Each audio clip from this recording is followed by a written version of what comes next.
Okay,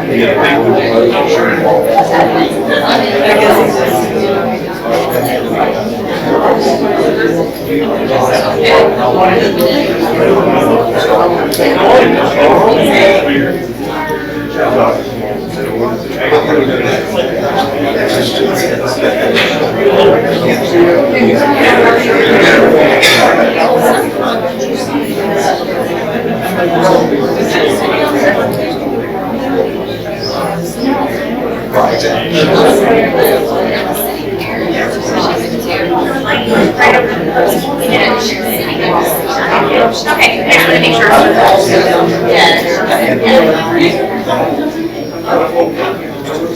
Good evening, everyone. We have a great crowd tonight, which I was sure we were going to. My name is Anne McFadden. I'm the Executive Director of the American Historical Society. Thank you all very much for coming to our fifth and final in the March lecture series here at the museum. We do have a microphone for the guests, so we'll try to use that. But we apologize, we had a video clip that we might not be able to incorporate, but we're still going to give you a great presentation this evening on the Civil War site. So I'm going to introduce Kay McDonald, and then she's going to introduce the other fellow speakers. Kay is the Senior Assistant City Manager of Human Resources and Community Relations for the City of Thomasville. She's had a long-term interest in local history, design, and historic preservation, and has played a big role in the city's restoration of the old cemetery, the old Magnolia Cemetery, also in the Super Cemetery, the historic section of Laurel Hill Cemetery, and the Civil War prison site, which of course is what we're talking about tonight. Kay's background includes work with Thomasville Landmarks, the Georgia Municipal Cemetery Association, Georgia Alliance of Preservation Commissions, and of course ourselves, the Thomas County Historical Society. So, and I have to say, I went and visited the site right after I started, and I was like, this is going to be a great addition to our lecture series, and I want to thank Kay and everybody for jumping in what was probably very short notice, 3 or 4 weeks' time, to give what I think is going to be a great presentation. So I'll pass it on to you, Kay. Great, thank you.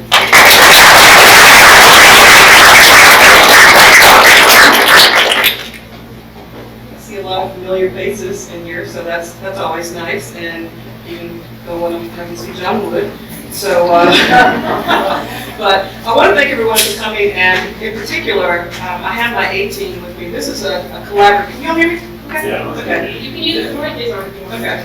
Well, this is a collaborative effort here. I couldn't do without my staff, who've been very patient with me, and they're sitting there, Luana, Christine, and actually waving hands. Because when I say, I'm going out to the cemetery, I'm going out to the POW site, I know they wonder, what does she keep going out there to do? It's not like she's building a building or something and there's new construction. So they're very patient, and they've always been very supportive of my projects. Second to that is, if I'm that man, this is Robin. Susie Vigil, wave your hand there, Susie. Susie's a canine handler, and she has been instrumental in helping me pull this whole project together with the FBI and the archaeologists. But even prior to that, she has been just a personal and professional friend helping me with the cemeteries and getting unmarked graves taken care of and the dogs. So she has just been a bolt of lightning as far as getting things going. I also have, and she's been with us, I've been doing not restoration, but search and rescue with her cadaver dogs, or human remains detection dogs, now for about 10 years. And by training, Susie's actually a nurse, and she was an administrator of Thomasville Memorial Hospital and so forth. So her background is nursing, and which is really kind of cool. So we find a published that's exactly what it is. Also, I have archaeologists, and I think they're kind of spread out. I've got Jeff Shanks here with the Southeast Archaeological Center, waving hand, Jeff. Mike Russo has spread out. He's in the back. Jeff has a master's in archaeology. Mike has a PhD. Phaedra Stanton, she's with CI also. She has a master's from Florida State. Yay. Mike back here has a PhD from the University of Florida, but yeah, okay. I know this too. Yeah, I know, but we don't do this in this house. And then Michelle Wyckoff, right here. Michelle is an FBI special agent assigned in Tallahassee. So everybody, please go on your best. All right. With that, I'm going to kind of give you kind of an overview of how we got to where we are right now, and then we're going to kind of tag team, and the rest of my A team will come up and talk, except for Mike, who said he's going to lead the rest of us. So as you know, this is where we started with the Civil War prison camp. It's got a nice historic sign up there that it's been kind of a dark and secluded area, if you will. So when you pass by it, you typically kind of missed it. Now, my interest in this is something, I kind of tripped and fell into this, when I was, and I'm going to back up a little bit, in 2007 I was working on a corridor study project with the city of Thomasville, and our goal was to look at our corridors as they come into the city. So what do you see when you come into 319 and 84? I grew up in Thomasville, left, came back, had never really paid attention to the cemeteries at all until I started working on this project, and that's when I noticed the old cemetery, saw that it was in disrepair, and started working on it to start with restoration. That's how I met Susie. I was working, getting things together. Somebody said, "Do you know Susie Goodhope?" And I said, "No." And said, "Well, she can help you find unmarked graves." And I'm like, "What? How? What unmarked graves? They're not great. The graves aren't marked." And of course, the city doesn't have records for those graves. We've got over 1,000 unmarked graves between part of Laurel Hill, the old cemetery, and the Clifton Cemetery. So I got in contact with Susie. Her dogs would check out these graves. We'd go and mark them, and then later on we did GPR. So that's how we kind of got started with that. The Civil War site, I kind of took the bell into this because I was just kind of curious, because as I started working with the cemeteries, I started hearing, you know, they've got bodies all up and down Broad Street. There are bodies all the way over to Dawson Street. There's a vast grave over at Madison and Calhoun. You know, and people kept telling me this, and so as I started thinking about, you know, life in general and about the Civil War prison camp, and they said, you know, there's bodies everywhere in Thomasville, and I didn't know if that was true or not, but I went over and looked at the site, and I thought, well, you have a prison camp here in the middle of the neighborhood, and nobody ever did anything with it. I wondered why. And so Susie was in town, we were working, I said, do you mind going over to the trenches and just kind of see what you see? And then she's like, when she calls me Kay, she said, do they bury people here? I said, I don't know, you tell me. So she ran a couple of dogs, we ran some more dogs, and that's how I kind of landed on the Civil War side. So, that's in a nutshell. All right, the city of Thomasville owned the POW site since 1978. We purchased it for $6,250. And actually, wait a minute back there, she spent several hours here recently working with Doris Davies, doing some historical research, trying to figure out how we got ownership, you know, of the property, who started owning it, who was owned it first. So that's our purchase document from there. And so how do you know this POW site? Well, some of you may be familiar with Simeon Smith. He moved here in 1820, and he was one of our first city commissioners. And he's actually buried in the old cemetery, which his plot was restored last year in 2015. So from 1820, that he gets the land via the land lottery in Dewey City. He passes to his oldest son gave it to his daughter, Cora. And then we've got records showing from prior 1932 that Cora owned it. And then at some point, Hattie Cox was willing to partner with Sally Sweet, who we purchased it from, and that's how we got it 78. Now, the lots were actually spread out in different areas. So if you look at lots 4 and 5, and lots 16, 17, 18, all in that Dewey City area, there's just kind of a, you know, buy and sell for some particular reason. But this particular area was never built on, and there's property all around it. Of course, the technical school has a building right across the street from it on Wall Street. So again, it's kind of curious that nobody never did anything with that spot. So as I got into the project, you know, Ephraim Lauder over here at the museum is always my go-to person. So he told me about this, and I got the article about 1978 where Valdosta State College, as it was known then, had done a dig, but they said they really didn't find anything of significance. So, but like I said, I didn't know any of this when I got started. So I got that article from Ephraim, and then as I got with Susie, so that's in 2011, so this is kind of where we started. And those are her 2 dogs that she had at the time. And so I said, we're one of the dogs, and that's what the fun begins. But this is actually the dogs when they were out working at the old cemetery. All right, so we go to the trench. The dogs love the trench. They go, The dogs always hit in the trenches, and what we would do is we would mark the trench so we would know where the dogs were hitting. So Susie would try with one dog, and we'd go back and try with another dog, and then she's like, okay, let's just make sure. And we've had several dogs up there. In fact, we've had cadaver dogs who actually trained in that spot and the old cemetery, because we just thought something is going on here, we just don't know exactly what it is.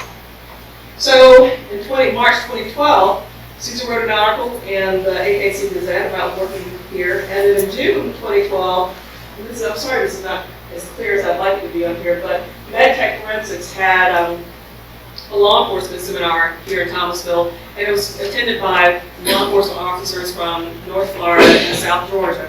And so the City of Thomasville Police, our police department hosted it, and they went out to the Civil War site with their GPR, ground penetrating radar, to kind of see what was out there. They were burying bones and utility lines and guns all around Thomasville, so that if they have a problem, they want to be able to see that their GPR will be able to tell the difference between a gun, a utility line, a bone. So they went out to the Civil War prison site, and they were like, something is here. We just don't know what it is, but something's here. So we kind of did a lot of homework on this for a while. In 2013, I got a grant funded by the Tourism Product Development. This is with the state of Georgia, and this is History Marches On.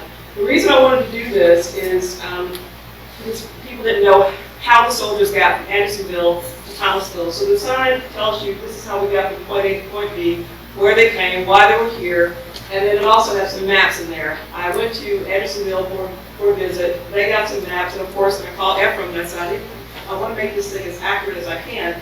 And so at the lower half of the sign, there's some quotes from the soldiers, and he's actually got all those records here in the museum. In 2013, the Georgia Department of Economic Development, they did a statewide tourism project, and they went all over the state of Georgia, and they picked out the best towns. They picked out Thomasville, so they featured our downtown. I think they came to the museum, the Latin Tyson House, and they wanted to go to the Civil War prison site to take some pictures. So there's Susie over there in the ditch with the dog, and can't really tell about another picture, just kind of walking casually down the trench. But that whole project is still on the state of Georgia's website, so you can take a look at that. So that's 2014. And then that's another picture, and that's the dog sitting very readily about the sign, and there's Susie on the left. And in 2013, we got a new fence that was funded by the Civil War Preservation Trust via the William H. Flowers Foundation. William Crozier has been my contact for the Flowers Foundation, and he's been very kind to help fund restoration at the old cemetery at Orson Graves. The fence was put up. Well, first of all, they didn't have an original fence there, but we're trying to get this so that it's a little bit more noticeable for people when they go when they want to go here to see the site. And I called Ephraim, and at the time I think my calls went over to landmarks. I think that was probably when Brent Running was probably still here. But Ephraim, we went out and looked and said, what type of fence would fit here without being a distraction from the property? So we just went with a low metal fence so that it's able to capture the attention a little bit more. So that's where we were in 2013. In 2013, what the dog knows, the signs of wonder of working dogs by Professor Cat Lawrence. This features a section about the POW site, and again, because Cat Lawrence works with the working dogs, that's another contact through Susie. So you see why I love Susie. So there's actually a section of the book that talks about the Civil War site, and she interviewed me for part of that book. So that's where my name is in print. All right, and GPR, ground penetrating radar, we use that in our historic cemeteries and the POW site. So in 2012, we uncovered 176 unmarked burials in the old cemetery, 722 unmarked burials in the Clipper Cemetery, 262 unmarked burials in Laurel Hill, and then we've got in 2015, in December, we had 19 hits outside of the trenches. We didn't mark anything in the trench because it seemed like it was one big vacuum, so we didn't even mark that. The machine on the left is what they use to capture the images on GPR. These machines can tell the difference between, an underground utility line, water, sewer, gas, and whatnot. Over by the city, you can see it's a very small little corner of what would have been a larger prison camp site. And that L-shaped, upside down L there, that's the existing trench. And so really all we have is this one little corner of the site that's left. Now, this is a map that was made, I believe, by the person who did the GPR work. But also this is based on some of the dog hits, the dog alerts. And there were several areas here in the trench where there were a lot of alerts. And so those are areas that we were especially interested in. We did one of our own maps here. This is a topographical map. Again, it shows the trench. And these were hit by Shiraz, by Susie's dog. And you can see all up and down the trench, the dogs were alerted. These were GPR numbers. Kate talked about the gentleman who came out with the GPR. He didn't really run it down the trench much, but he did run it up in this area, which would be inside the camp. and found a number of what we call anomalies. Usually when we get a GPR quote hit, there's something under the ground. Until we know exactly what it is, we usually just call it an anomaly. There are quite a few in this area. Notice this one up here is right where Shiraz also got it. Then we brought the FBI dogs in. And they work primarily in this area in the south. And we got hits in some of the same places. Again, this trench here seemed to just be really interesting to the dogs. This area, notice the dogs were alerting right here where there was a GPR anomaly as well. So, in particular, these areas where we're getting more than one spot, or more than one type of alert, or interesting thing going on, those are our primary areas of interest. And so, we wanted to ground truth them, is the word that Susie threw out earlier. We wanted to put in excavation units and see what it is the dogs are getting on, see what it is the GPR anomalies actually are in real life. And so, this is the areas we put in our units. That's what faded these out here. So we put in 4 rectangular trenches, rectangular units in the trench, in areas where we had either multiple dog hits or we had a dog hit in conjunction with a GPR hit. And in this area up here inside what would have been the prison camp itself. Again, we had a GPR anomaly and the FBI dogs hit. Nice little live shot of what's going on, showing us putting our units here in the trench. Let's see what kind of shots this is working here now. The way we do our excavation units, we lay them out on the ground in a grid, and we take them down in levels, 10 centimeters in time, so about this much at a time. And each one of our levels, we'll take it out, we screen it, look for artifacts. Artifacts at that level are all bagged separately. And so we work our way down slowly, level by level, so that any artifacts, we know exactly how deep it came from, and we know which unit it came from. So each one of our artifacts gets a special number to tell us where it was, how deep it was, and that gives us a lot of information. So Kay talked about some of our water issues. We hit the water table in a couple of these units. And so we got a little muddy. That's Andrew. He's one of our archaeologists to see that. And he's 6'2", so that gives Yeah. you an idea. The whole, as you can sort of see, you see that sort of circular shape there? This is once we got all the way to the bottom of the old trench. So the trench you see there now has filled in quite a bit of these. This is the bottom of the trench in the Civil War era. So all of this, that's 150 years of this trench being filled in. And here we can sort of see, this is what it does. Again, this gives us a snapshot of the last 150 years of history in this area, really in this neighborhood in Union City. We found in here a lot of bottles, as you've already seen. We were talking about a lot of this. And that was probably one of the main artifacts we found. So there's very little in the way of Civil War stuff. There's a lot in the way of early 20th century debris and artifacts. So stratigraphy is really important in archaeology. I talked about how we dig in levels and we go down. As you go down, you're basically working your way back in time. It's a really fascinating thing to see because the artifacts that are coming out are getting older and older and older. And as you go down, you really are working your way back into the past. And so we can sort of make little layers, and we can tell from changes in color and things that are going on, and from the artifacts within these levels, when these sections date to. So this section right here, it's hard to see here, but there was a dividing line, a really good dividing line here. There was a layer of erosion cloth, or like the brown, the black stuff that you put at the bottom of your flower beds, right? To keep the weeds out, to keep things from eroding. There was a layer that's all through the trench. So we know that's pretty modern. In fact, it probably dates to sometime after the city bought the property in 19 1978.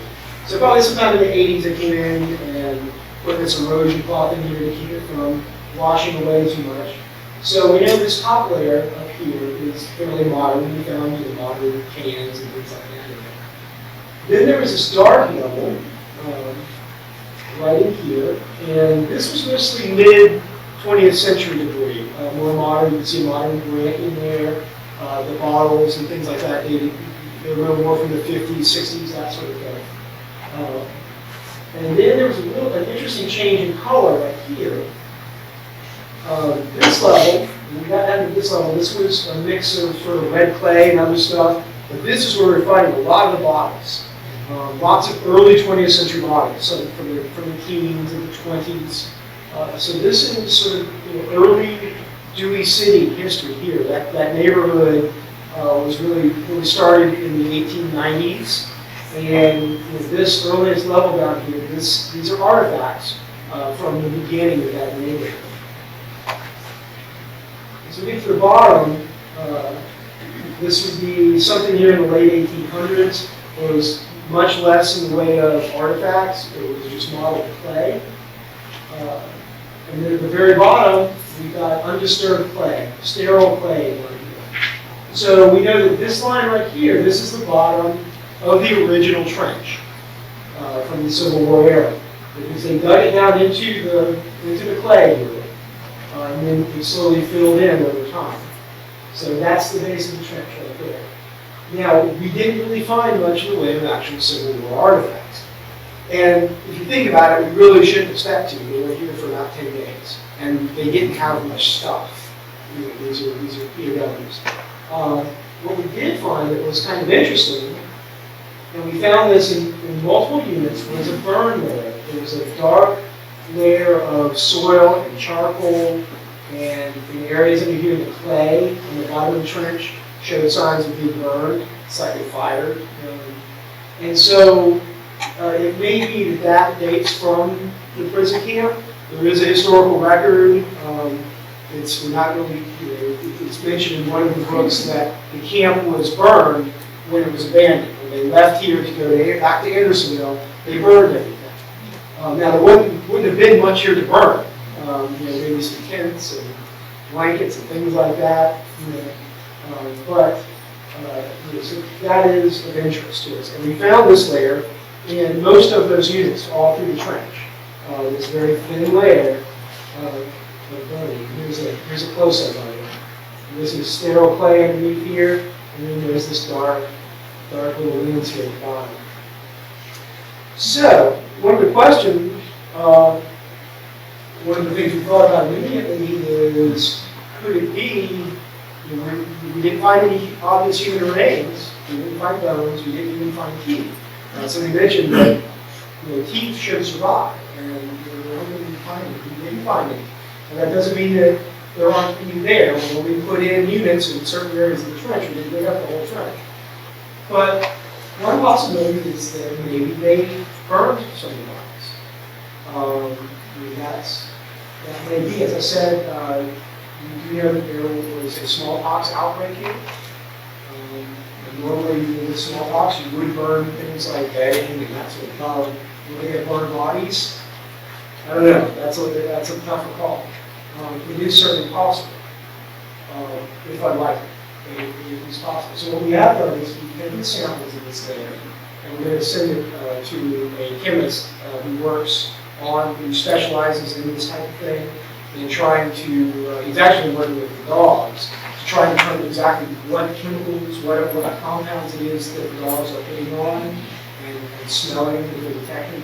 There are certain chemicals that the body gives off when it decomposes. And so we're going to send these to them to see if there's a higher level of these compounds maybe in this layer, and see if that will tell us something. But we don't know yet for sure. It's somewhat inconclusive. But this was an intriguing level here. This may be, just about all we have. It might be from that same period, from that camp. But for me, one of the more interesting things was the stuff we found right above this. The early the beginnings and artifacts from Dewey City, who started this community, this neighborhood. And to me, that was a fascinating thing. And it's an incredible bottles and things like this, telling the story of that community. So I'm going to pass it off to Phaedra, who's going to talk about some of this cool stuff that we've done. Lots of bottles.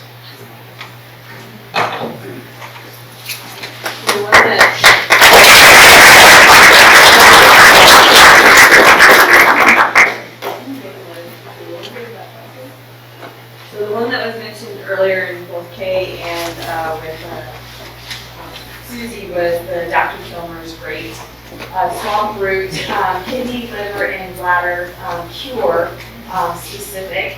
And it says Dr. Kilmer's and Company here on the side, and then it's from Birmingham, New York.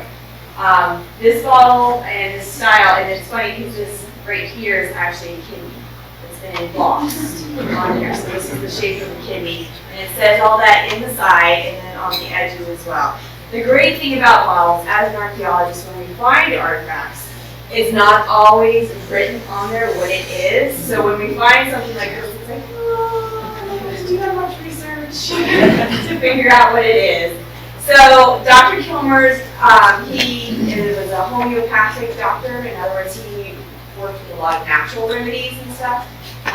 It had about 12 different herbs in here. It didn't have a lot of alcohol, which made it very unique, but it was a natural diuretic. And so that's why the bladder and the kidney and that to help cleanse the system, basically, is what it was.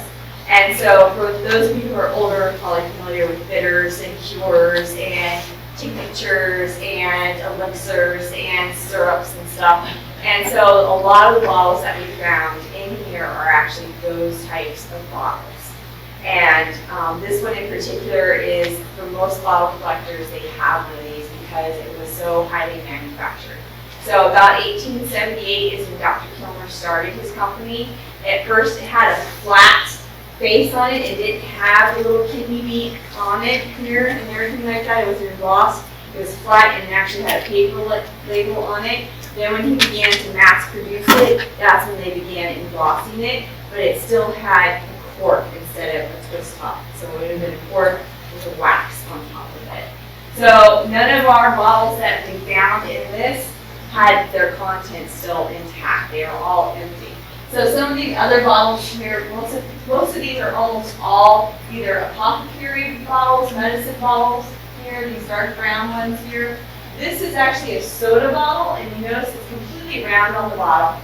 This one is very heavy, and the reason why it's completely round on the bottom is because they've done the carbonation, but it was still a cork. So how do you keep a cork in a carbonated bottle is by keeping that cork wet. And so you would not be able to stand this bottle up at any time. It would have to always remain lying down at all times. So it forced you, the consumer, to actually store this bottle properly. And this is a very quickly made bottle. It's got a lot of bubbles all through it. So it was mold blown. In other words, they didn't heat it in the same way that we do today. So they would have a mold. They would then actually either machine blow it, or in this case, this is a very early example of that. And so it would actually be mouth blown by people. So we do have mold blowing ones that are done by machines as well in this area. So what's interesting about this, like he was saying, is that all the stuff shows this really interesting cross-section of some of the things that were being consumed in that time period. You have an early Vaseline bottle down here, and it's actually stamped Vaseline, Cheeseboro, New York, where it was first started, where Vaseline company actually began was Cheeseboro, New York as well. So then this big green guy here on the side is actually stamped with Kleislik, and it was the king of the water table, of the water table waters. In other words, this would have been an early Zephyr Hills water bottle, you know? Because you have to remember, at that time, a lot of people did not have the best plumbing, a lot of lead pipes back then, so bottled water was actually a preferred item. So because you actually knew that the water had been purified and heated and stuff like that. But once again, this one in particular did have a crown top on it. So this one was a little bit later than some of these other ones with the cork top. And then you have this guy here, which is another apothecary bottle here, and it actually has the markings going up the side in cc's, and that's how it's actually embossed with cc's on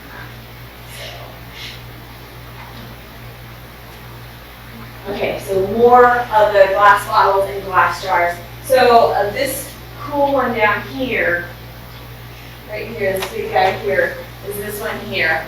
And so this one was really cute. It took me a long time to find this one because it was not manufactured for a very long time. And this is Apple Pie, Apple Valley, Apple Cider Vinegar. And it's actually from Shenandoah Valley. And it was made in this great barrel shape and everything like that. And it was only made for a few years, which gives us a nice tight weight, which is always lovely when you get those sorts of items that have these great little dates on them. And then this little guy, who's all the way down here at the end, here, is actually it's an older bottle. And it was a cork bottle. And then on one side, it's got dram measurements, and then on the other side, it has cc's. So this is a way of showing the transition when you're going from an older measurement system, the dram system, into the cc's. Now, and so it's kind of interesting that, once again, though, it didn't have what it was, the contents embossed on it, because it was manufactured by the Rydal Tillman Company. And they manufactured thousands of different types of medicine bottles. And they would always leave it blank on the front, so that way the company could put a paper label on the front. Or they would also, when they were doing the molds, they would have slug plates that they would insert into the molds for some of the companies that they manufactured with regularly. And so, but this one in particular actually would have had a paper label on it with real cork on the front of it. So that's a cute little one that we found as well. So, and then the other bottles that you see, the mason jar. That, we found a lot of mason jars. This is actually one of the mason jars that we found, but what we found a lot of were the liners, the old white glass, we call it milk glass liners. And so if you were a little bit older, probably remember this. This is before they had the rubber gaskets or the metal gaskets that you see today. It would have had this white glass, this milk glass liner in it, and then it would also have this zinc liner as well. And so when you heat up, as most of you know from canning, the zinc would actually do the pop and seal it. And then when you release this section later, you have to discard this zinc liner. But you could reuse the milk glass liner. But eventually these would crack under the pressure and the heat. And so that's why we actually found quite a few of these. This one's actually stamped. It actually does say Mason bottle jar company on there, and 4 Mason bottles only. But the other cool thing that they showed earlier, we actually did find several pieces of leather that still have grommets, little copper grommets, little copper eyelets for like shoes. So we actually probably found pieces of shoes in these excavations as well that had been preserved. So that was kind of interesting for us as well. So those are some of the different types of items that we were finding. And then, so this is some of the stuff that we found at the very beginning when we first started our excavations. And it's a plate, the back of a plate, and right here it's stamped with a fleur-de-lis on the back of it. And this particular symbol, I was able to look this up and actually find it pretty quickly. So I was very happy because it had a very tight date of 1901 to 1908. So the stamp that's on the back of this plate was only used for 7 years. So to find something that has this great little stamp on the back of it, and to be able to tell, it says Cervez on there under the fleur-de-lis, and it's got this adorable little transfer printed rose on it as well, to kind of show a little bit of decoration, and it's still visible even today, and it's got this great little fleur-de-lis on the back. So this bottle here is also interesting because of the coloration on it. The coloration that you see is not intended.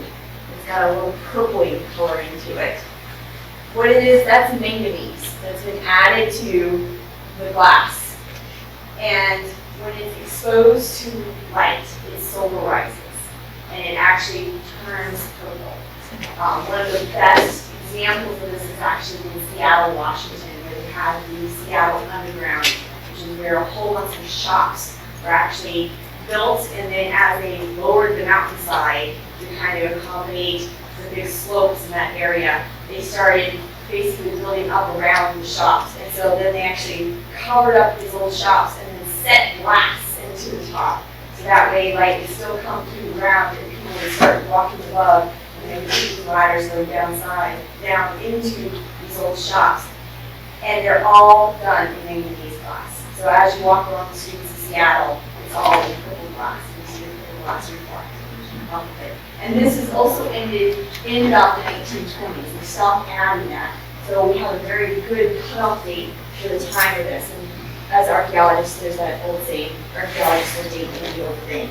So having this great date for these sort of objects is wonderful to have this.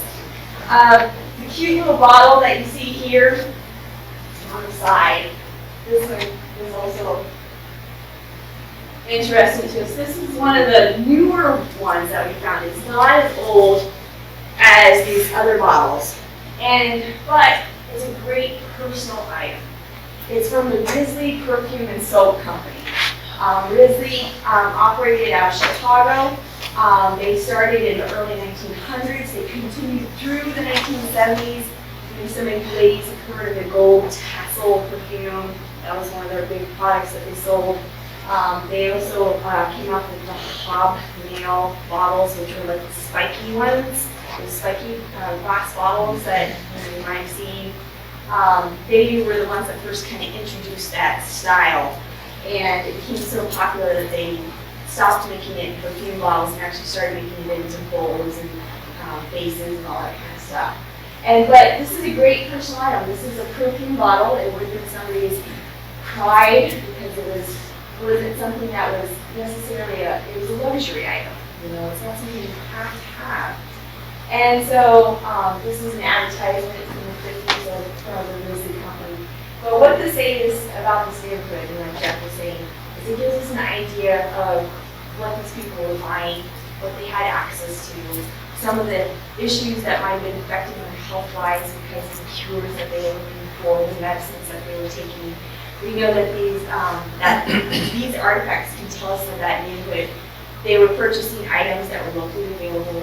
These were not exotic items from far away. These were items, everyday items that were easy to come by, that would have been used until they were no longer usable anymore. And then they were discarded in the nearest area that was available, which happened to be this nice big hole in the neighborhood. We call them bottle dumps. And bottle dumps are a great cross-sectioning of an area, of a group of people, of a neighborhood, or a family. And it gives us an idea as archaeologists and historians of what was going on, some of the issues that might have afflicted these people, some of the things that they were concerned about. So to be able to find all these apothecary bottles and medicine bottles and stuff, and then other items, we did find marbles. We love marbles as archaeologists. Marbles are great. Marbles have been around for a really, really long time.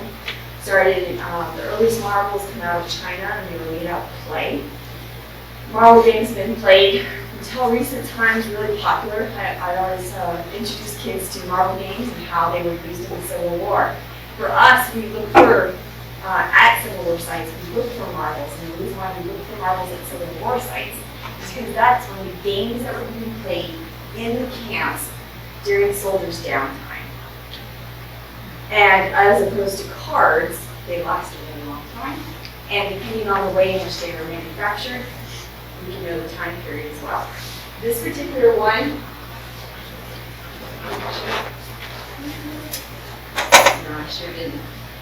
This particular one, and you can come up and take a closer look, is what we call a transitional marble. It's going from the mold-blown marbles into the pour mold And so it actually has a little scar on the bottom of it, so when it rolled smoothly, it actually would have stopped at one point right here on the rolled scar.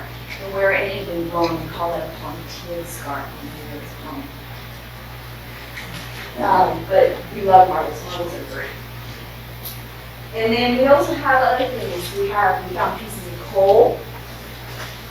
We found this, which is a later item, a 1960s pocket knife that had a little, has a little bit of mother of pearl left on one side of it that is now fallen off the other side. So this would have been an item. I don't know, it doesn't look like it was broken, so I'm not quite sure why it was discarded. It might have just been dropped, fallen out of the pocket. But one of the local items that we found was this bottle from the Thomasville Ice and Manufacturing Company. You guys remember that? Yeah? So Thomasville Ice and Manufacturing Company bottled Coca-Cola as well as some other sodas here in town and distributed that into the lower Georgia area as well for many years. And so it was really great to actually find this little piece of local history, locally available product that was manufactured right here in Thomasville. So another interesting soda pop bottle that we have is the Orange Crush, Crinkles. You guys remember the Crinkles? Yep.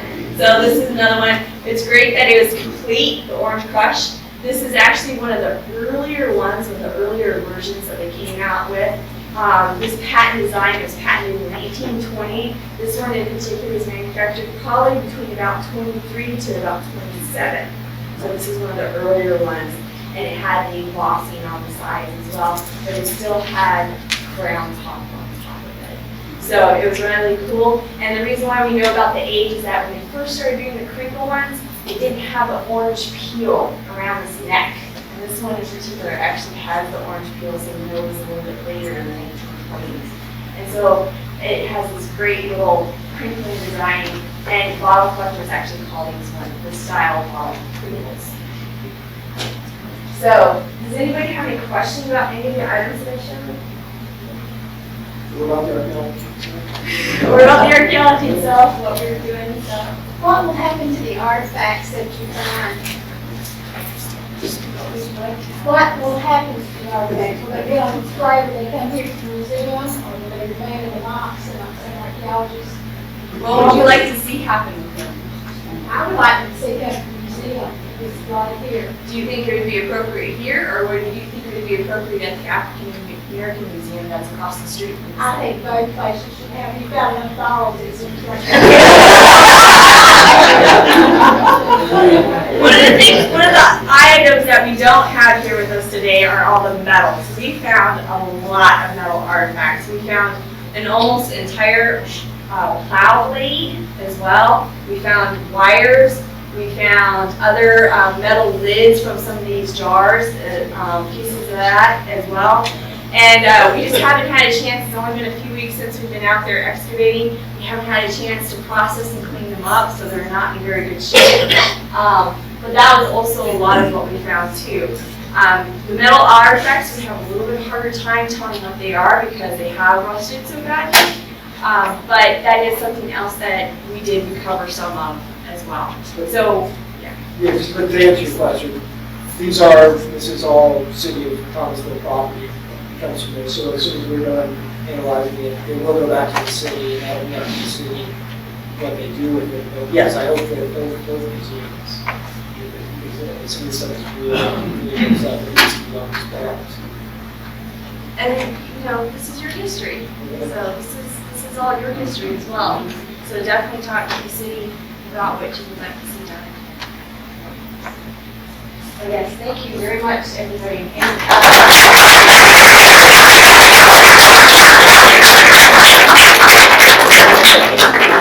Are you all still doing anybody doing anything out here?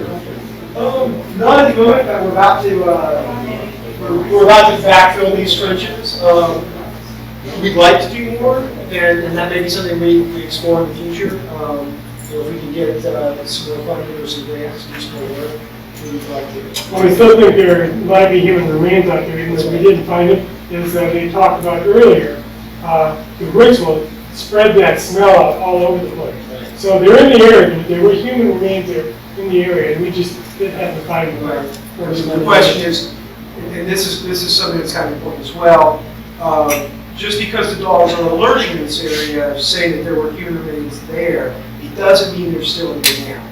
Because if there were human remains there for a period of time, and the bodies were decomposing again, they were dug up and taken back to Anderson or something, that's still going to be in the ground. And so it could be that the dogs are concerned on where human remains were.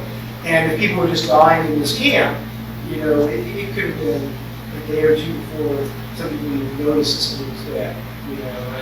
And so that may be some of it. But with as many hits as we're getting, and there does seem to be some indication in the records that there might be some unaccounted for prisoners. I do think that there's a good chance there could still be human remains here somewhere. So one of the things we'd like to do, you saw we only have part of this trench. Even in other areas where the trench isn't visible, we can come back with things like GPR and some of our other technologies and see if we can trace that trench all the way around and get the real perimeter. And we really only just extrapolate that based on that corner, based on the That's all private. Well, it's all private, but a lot of those lots are vacant. Oh, really?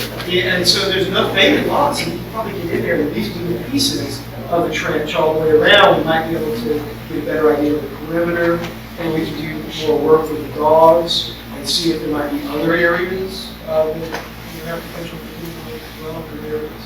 So there's a lot that can still be done. This is Dr. Michael's champion here. And there is a bone is preserved there. We did find a number of items of bone, but they alternatively cow, deer, horse. So bone has the potential to be preserved. Well, we get very excited. It's Without taking too long, if I remember correctly, okay, the Methodist church was used in the hospital, but also the school. We don't even have a historic marker for that school.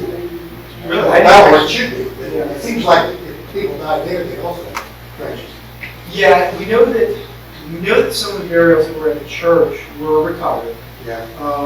And that makes sense because that was right there in town. People knew exactly what was going on there. If people were buried out here during the camp, there's a better chance for them to have been left behind than missed when people came back. The people definitely came back and were looking for burials that were left here. The question is, did they get them all? That's what's unclear. And people were dying of smallpox in large numbers, dozens, maybe more. And you have this open trench here, it makes sense about it. Where you put them. Except there was no mention in the diary that I know of. There's no. And it seemed like if I was writing the diary, I thought about those bodies. You think? You'd think there would be. You would also think that if they burned bodies. Well, it seems unlikely, because cremation was such a taboo thing at that time, even for smallpox victims, so that you burn other things, you burn bedding, you burn that kind of stuff.